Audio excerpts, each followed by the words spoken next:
Hello and welcome to Rajya Sabha Television. You're watching The Big Picture with me, Frank Rausen Pereira. India and Germany signed multiple pacts on joint declarations of intent and exchanged agreements after bilateral talks between Prime Minister Narendra Modi and German Chancellor Angela Merkel in New Delhi on Friday. The agreements were inked for cooperation in fields such as space, civil aviation, maritime technology, artificial intelligence, digital technology, medicine, defense, cybersecurity and education. The Prime Minister said the expertise of economic powerhouses like Germany could help in his government's aim to build a new India by 2022. He invited Germany to also take advantage of opportunities in defense production in dedicated corridors in Uttar Pradesh and Tamil Nadu. Germany is India's largest trading partner in Europe and more than 1,700 German companies operate in the country. Merkel said that she was accompanied by a big German business delegation including small and medium enterprises who wanted to engage in business with India. On this edition of The Big Picture, we will analyze the state of bilateral ties between India and Germany.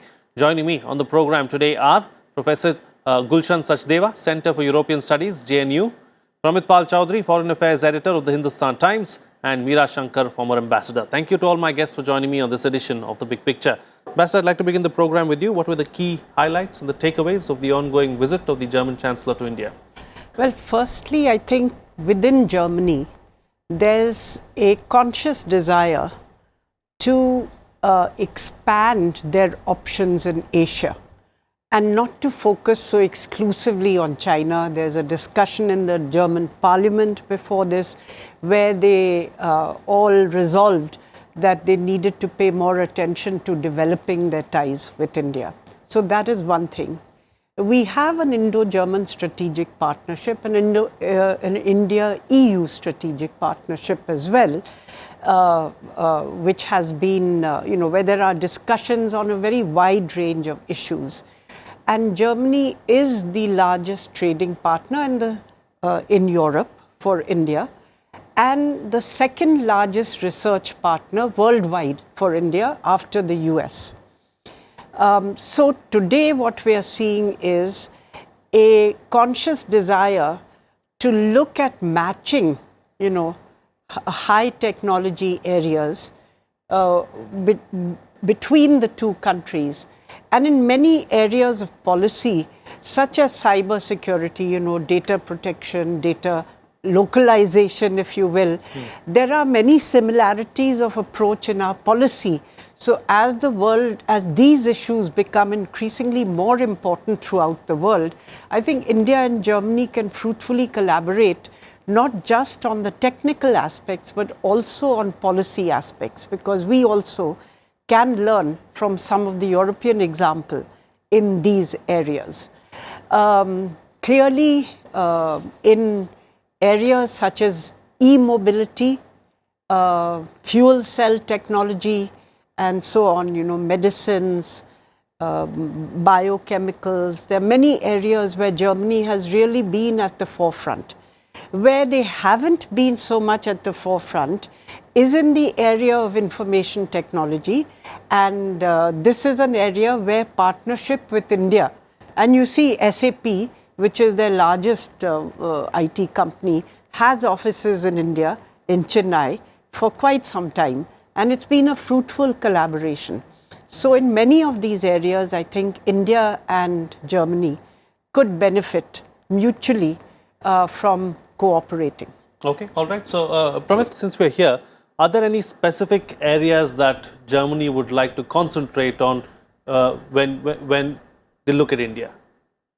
Well, I think the Germans, like a lot of the continental European countries, recognize that India in a Brexit situation has traditionally tended to see Britain as its main gateway politically and to some degree in investment terms to all of Europe. Obviously, with Brexit approaching or seeming to approach, India needs to be looking for options in terms of having a major political partner in Europe. Germany, France definitely are the two obvious countries to be working with, and that's one of the areas Germany would like to see India consider themselves as the obvious partner. India is looking at other countries too. You saw the foreign minister visit the Visegrad countries in Eastern Europe. Modi has had a Nordic summit. But Germany and France are the two obvious candidates for that role. So I think one of the things will be to see whether that is actually possible. One of Germany's key weaknesses is that it is not much of a military power. It sees itself as they call themselves a civilian power. And they have a very poor military record in the present day, and they have they have zero military presence in the Indian Ocean or in Asia, unlike, let's say, France. The other thing that Germany, as has been mentioned, Germany is, along with China, one of the two biggest exporting machines in the world. I mean, they're really a trade-based, their source of revenue is the fact that they trade and export far beyond the size of their economy. And they're very increasingly nervous. The WTO is almost on the verge of collapse. By the end of this year, its tribunal system will shut down. The international trading system is falling apart as the Americans and the Chinese go to battle with each other. And the Germans have been very worried about to maintain that trading system is absolutely crucial to their own economic future. And it's one of the areas they know India is also increasingly worried about the WTO. So they've been trying to coordinate policies on that front. And finally, the other element of the military side is that the other element to trade is maritime security. And there they are concerned at the rise of China and the decline of the United States. Until now, it has been the American Navy that has patrolled the world's seas and kept them effectively free for international trade. And a number of senior German officials who have come to India over the past 2 or 3 years have mentioned that the desire for India to become a maritime presence in the Indian Ocean and cooperate potentially with the rest of Europe and other countries is there. The Germans have talked about this idea of middle power cooperation, that if China and America are proving to be difficult, then can the Japans, Indias, Germanys, Frances of the world work together and try to fill in the gaps that are being created by the two superpowers. Correct. Professor, because of the reasons just raised by Pramit, the reasons of trade, looking at how certain nations have become more protectionist, spoke about the WTO and how it's on the verge of collapsing. So is Germany now looking for strong partners, allies, whom they can do business with? Absolutely, because if you look at Germany, due to their own difficult past, they do not try to kind of operate as a standalone power. So what they do is they operate within the EU and also within NATO. And obviously, if you are looking at German foreign policy, they very much closely, within the EU, Franco-German alliance, and also very close security as well as economic partnership, transatlantic partnership. That has been tradition.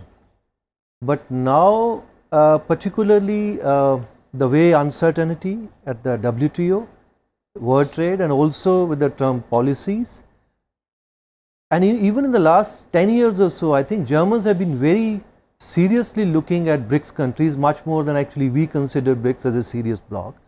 And within those countries, obviously China was a big country, they had a lot of attraction towards China. To some extent that attraction even continues even today. But the way China has behaved in the last few years and the way there is a certain kind of unease with the BRI projects within Europe.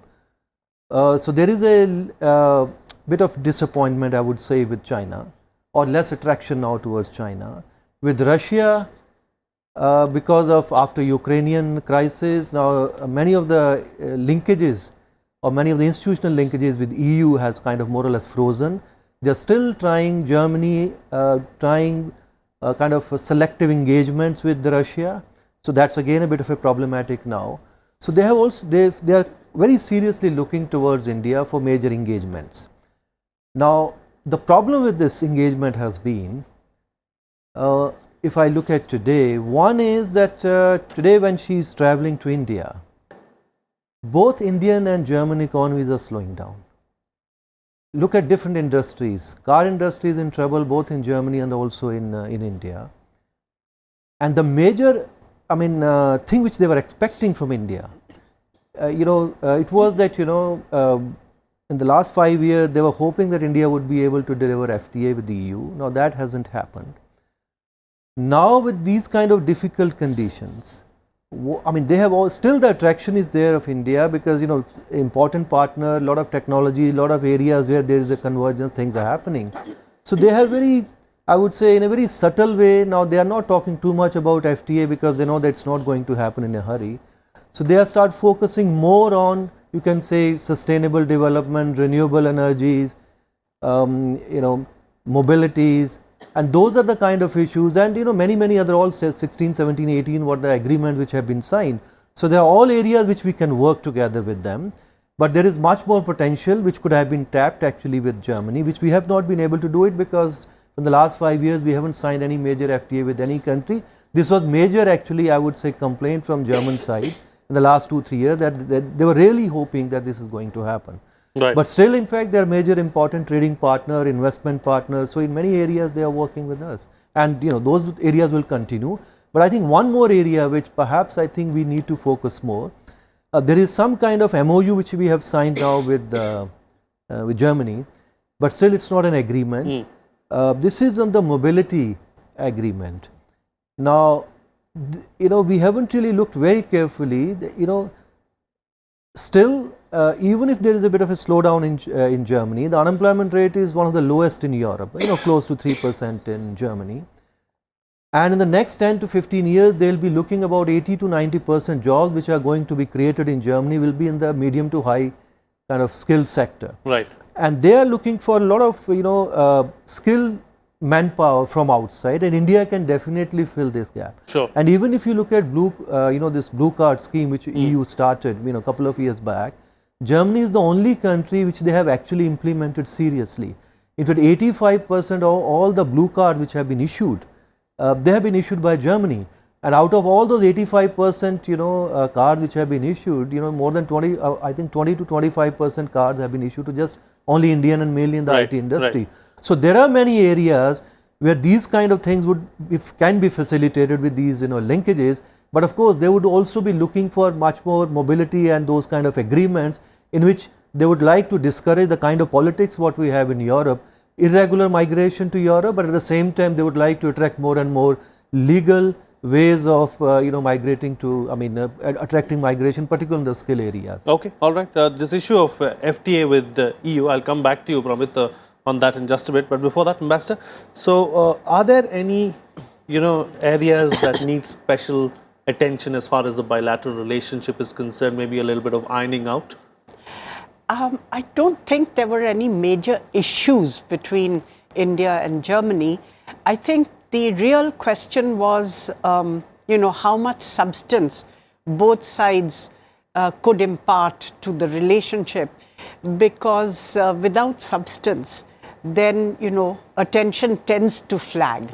Right. And I think the other was that within Europe, a lot of the policy was focused on what I would call internal navel gazing because of their problems with Brexit, because of the aftermath of the financial crisis, where Germany had to bail out many of the southern economies and so on. So the crises within Europe, you know, commandeered a lot of the energy and attention within Germany. Today, as the world has become far more fluid, where the Germans see, you know, competition sharpening, both in the economic and strategic realm between the US, China, and Russia, and more so as they see the US become a less reliable partner for Europe, with economic tensions between US and the Europe also spilling over, and sometimes, you know, doubts about, you know, doubts even cast about NATO by the US leadership. I think the Germans are looking really to create, you know, to look for what I would call stabilizing, you know, middle powers who could together, you know, try to do something. and a lot of their focus with India has been on two aspects as well. One is on climate change, where they think that India becomes an indispensable partner in terms of the ability of the world to meet the challenge of climate change. So a lot of their cooperation and aid, because they are the second largest aid donor to India after Japan, has been focused essentially on climate change, energy efficiency, energy access, renewable energy, urban cities, examining the resilience of urban infrastructure to climate change and what could be done in terms of adaptation and mitigation there. So a lot of their efforts have been focused on climate change and renewables and so on, this whole rubric. The other has been, education, where, as mentioned earlier, there is a skills shortage in Germany.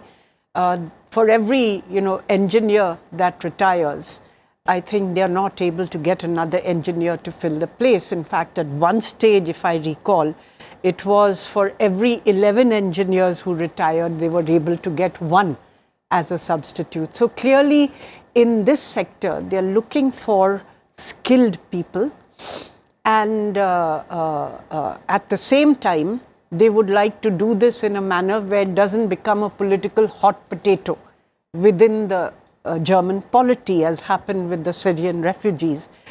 So there are now 20,000 students, Indian students, in Germany, and many are postgraduates with a technical background. Germany itself has had a technological partnership with IIT Chennai. Right.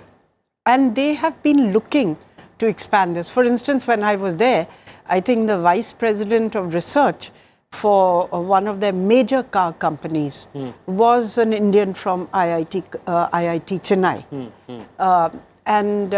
It was also interesting to see the differences that the Germans observed in the education, because they said the Indians have a lot of theoretical knowledge, right, but they are very poor in terms of hands-on application.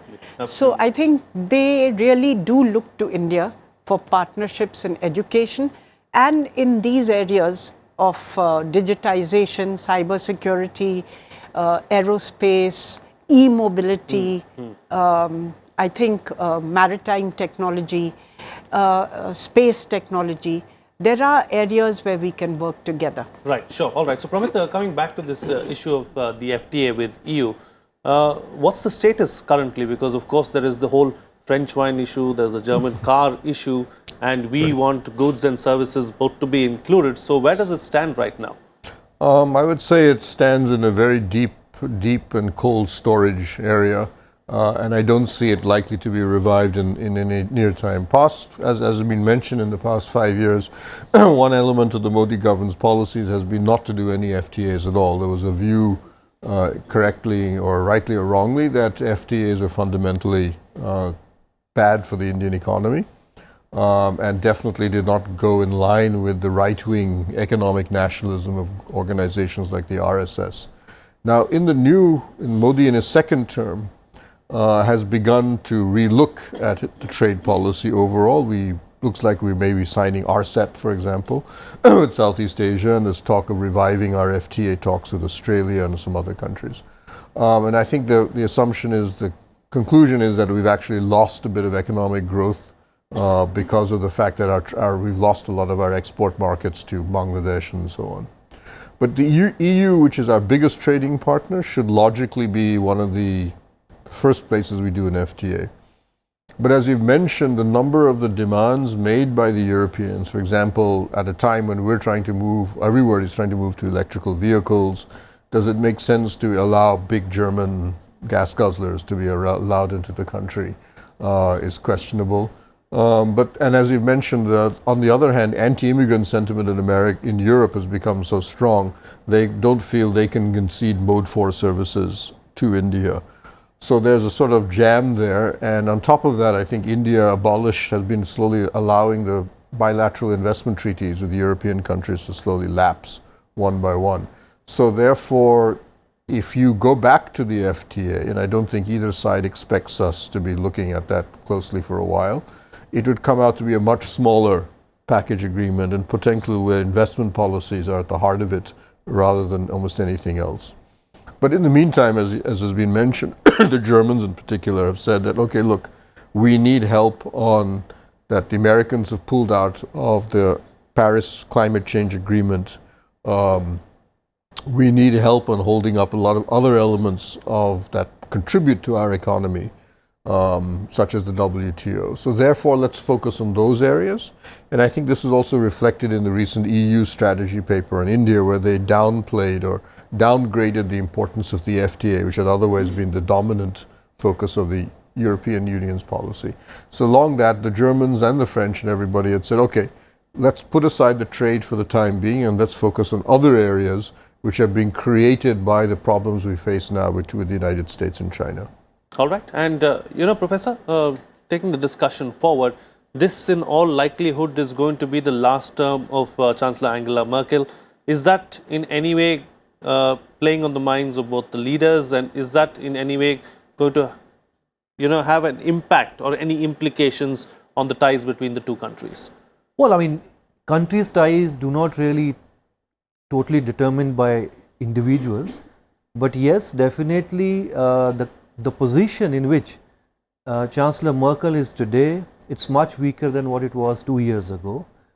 At that point of time, the major crisis what you had, whether it was debt crisis or refugee crisis, I mean, she emerged as the strongest leader within Europe. Now, what has really happened today now, she is much weaker domestically because she has lost many elections. She has already declared that she is not going to contest next Chancellor.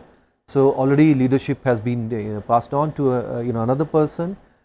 And with Brexit happening, even the political power within EU is moving more towards France.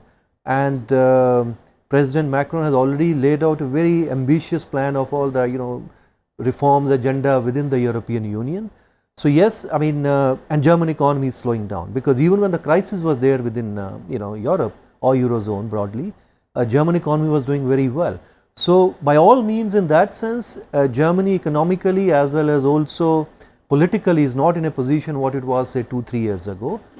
But that does not really mean that our relations in any way would be determined only by this factor, because politics can give certain major push to certain policies, but and Germans are anyway very methodical, so those things actually work in a very, very systematic manner. But just coming one point on this FTA, now if the policymakers in India have kind of seems to decided towards signing RCEP, I don't see, I mean, there is no reason why you can't sign FTA with the European Union. This is one of not just a major trading partner of India. I mean, our trade with the European Union is more or less balanced in the last 10 years. It's not like RCEP countries where you have more than 100 billion trade deficit with those countries and all kind of problems. So, I mean, but of course, I mean, many things have changed. We started from 2007. I mean, negotiations are frozen since 2013. And of course, and from the European side, this was also a very ambitious agenda. It's not just only about trade in goods, it's also services, procurement, investment, etc. Now, many more things have happened, and at the same time, still we do not know what is going to happen with Brexit. So, all those uncertainties. But still, I think at least what Government of India can do now, if they're changing their trade policy, of course, things are not going to happen tomorrow, but at least we can restart negotiations, because it's not that Europeans, if they have put FTA slightly off the radar in all the declarations or in the rhetoric, it's not that they somehow don't put that thing on top of the agenda. Only thing they have realized that that's not happening in the last few years. So there's no point talking about something which you have no way of getting somewhere. So instead of later on all the questions asked, because anyway the major competencies or main competencies of the EU are actually in the trade, not really in other areas. So they're very much in the agenda. In fact, even if you look at last India EU summit, the German ambassador was the one who actually was very disappointed that nothing has really happened as far as the FTA negotiations are concerned. So they are very keen, and the Europeans are very keen on this. But at the moment, yes, I mean, there are many more areas because, which we can still work till the time things are ready for FTA, and particularly with Germany. I mean, if you look at the whole the Energiewende program in Germany, it's not just only about energy transition. This is about the whole transformation of the German economy. Sure. So they have investing so much into this, and with all kind of green technologies, all processes. So there are a lot of things which we really need to do. The kind of actually problem we have, from pollution to climate change to everything else, I think there are a lot of areas in which Germany can really help us in, particularly in those, renewable energies, and then they know that they can help, and in fact they are very keen to even help India in this thing. And I think this has perhaps been one of the focus because what they have done is also tactically, they know that FTA is not working, so they are really focused more on the sustainable development, renewability, and where things can actually work on the ground for the next 1 or 2 years, till the time things are ready. All right, time now to get closing comments from all my guests, starting first with you, Ambassador. What's the best way forward? Clearly, we need to work with Germany and other middle powers to see what we can do to meet global challenges together. Whether we can shape some kind of a middle power consensus on many of the global issues. We also need to see how we can give more substance to the economic and technological cooperation between India and Germany. And here I would like to echo what my co-panelists have said, that if we are looking at FTAs, it makes logical sense to have an FTA with Europe where our trade has been reasonably balanced all these years, and which is our largest single export market if you take the EU together. Otherwise, as a single country, it's the US. Whereas with ASEAN and East Asia, on the other hand, we are the market and we have a deficit of over $100 billion. Right. So in a sense, the asymmetry between India and China in RCEP may pose economic challenges to you in a way in which I think you might find yourself in a great difficulty to cope with. Whereas with the European Union, it doesn't really, pose that kind of a challenge if you look at the actual trade figures and, the nature of trade between the two countries. Sure. Germany in particular has been one of the least protectionist countries in Europe as far as goods and trade in goods is concerned, because they vacated, actually, as an economy, they vacated the lower end of manufacturing and began to focus on more expensive, sophisticated manufacturing. So the competition, in a sense, is not there. We are not competing economies. Yes, they have been protectionist in terms of services. Right. So our IT, for instance, has found it very, very difficult to penetrate the German market as far as IT services are concerned. Sure.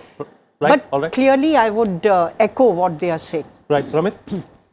Yeah, I think what we're looking at is now a broader, I put it in a broader picture, a new European policy by India because of Brexit, because of China, because of America, and because of our own, should we say, larger global interests right now. And Germany is going to be one of the key pillars of that new policy. And we'll start to see that unfold, I think, over the next 3 or 4 years. Definitely in the briefings that the government has given us since Modi's been re-elected, they've made it clear that Europe is going to be one of their key focus areas. Right, all right. And Professor, close the show for us with your concluding remarks. Well, I think Europe is looking at India very, very seriously. That's quite clear even if you look at their new strategy which came out last year. The only thing which we really need to do is we need to understand the way Europe function, where the competencies are, how things function, and then promise only those things which we can deliver. Right. Because Europeans work in a very, very different fashion because they say, group of 28 countries. Yeah, it's very systematic there, so we need to keep that in mind. All right, on that note then, we'll call it a wrap on this edition of The Big Picture. Thank you to all my guests for joining me on the program and putting things into perspective for us. That's it from me. See you again next time.